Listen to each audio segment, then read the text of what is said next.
Bar കോഴ സംബന്ധിച്ച് ഉയർന്നു വന്നിട്ടുള്ള ആരോപണത്തെക്കുറിച്ച് മന്ത്രിയുടെ റിക്വസ്റ്റിന്റെ അടിസ്ഥാനത്തിൽ ക്രൈംബ്രാഞ്ച് ഒരു അന്വേഷണം നടത്തിയാൽ യഥാർത്ഥ വസ്തുതകൾ പുറത്തു വരികയില്ല.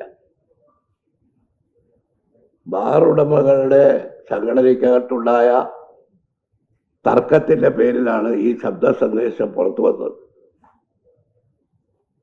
അത് പുറത്തു വന്നില്ലായിരുന്നെങ്കിൽ ഇപ്പോഴും ഇതേക്കുറിച്ച് ഒരു ചർച്ച നടക്കുമായിരുന്നില്ല.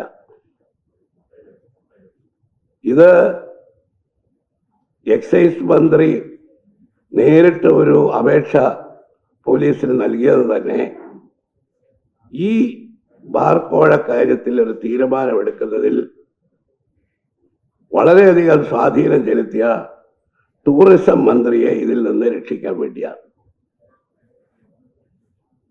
ടൂറിസം മന്ത്രിയും എക്സൈസ് മന്ത്രിയും മുഖ്യമന്ത്രിയുടെ അറിവും സമ്മതവും ഇല്ലാതെ ബാർ ഉടമകളുടെ അസോസിയേഷൻ ഇങ്ങനെ ഒരു ഉറപ്പ് നൽകുമെന്ന് ആരും വിചാരിക്കുന്നില്ല.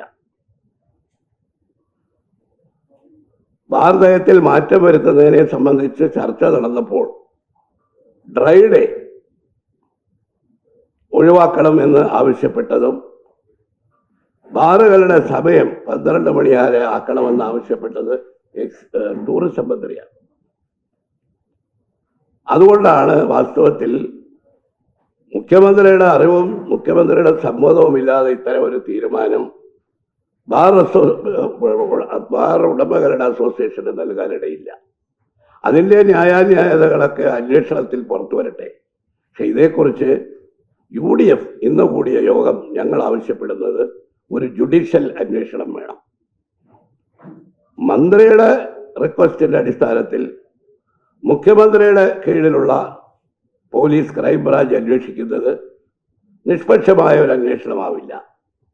പോരെങ്കിൽ 2 മന്ത്രിമാര് ഇതിനകത്ത് ഇൻവോൾവ്മെന്റ് ഉണ്ടെന്നാണ് ഞങ്ങൾക്ക് കിട്ടിയിട്ടുള്ള വിവരം.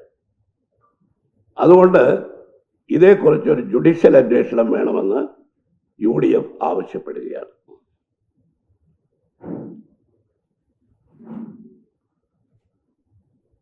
KM മാണിക്കെതിരെ ബാർക്കോഴ ആരോപണം കൊണ്ടുവന്നപ്പോൾ അന്ന് ഇന്നത്തെ മുഖ്യമന്ത്രി ആയിരുന്നു അന്ന് പാർട്ടിയുടെ സെക്രട്ടറി. അദ്ദേഹം പറഞ്ഞ വാക്കുകളെല്ലാം നിങ്ങളെല്ലാവരുടെയും കയ്യിലുണ്ട്, ചാനലുകളുടെ കയ്യിലുണ്ട്, പത്രങ്ങളുടെ കയ്യിലുണ്ട്. അതൊക്കെ ഒന്ന് ഒരു പൊടി തട്ടി ഒന്ന് റിവൈൻഡ് ചെയ്ത് നോക്കിയാൽ അറിയാം. 1 കോടി രൂപ KM മാണിക്ക് കൊടുത്തു എന്നാണ് അന്ന്.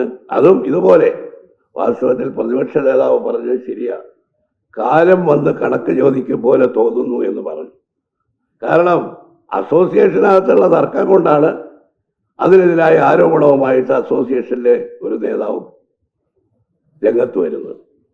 1 കോടി രൂപ KM മാണിക്ക് കോഴ കൊടുത്തു എന്നുള്ളതിൻ്റെ പേരിൽ മാർക്സിസ്റ്റ് പാർട്ടി അന്നത്തെ പ്രതിപക്ഷം നടത്തിയ പ്രക്ഷോഭങ്ങളും അവർ പറഞ്ഞ അഭിപ്രായങ്ങളും ഇന്ന് ഇതിന് ബാധകമാണ്. അതിൻ്റെ 10 ഇരട്ടി. അതാണ് ഇവരുടെ കണക്കനുസരിച്ച് 20 25 കോടി രൂപ പിരിക്കാനാണ് ഓരോ ബാറും ഉടമയും 2.5 ലക്ഷം രൂപ നൽകണം എന്ന് ഈ സന്ദേശം കൊടുത്തിട്ടുള്ളത്. എന്തിൻ്റെ പേരിലായാലും ഇപ്പൊ അതിന്റെ ന്യായീകരണം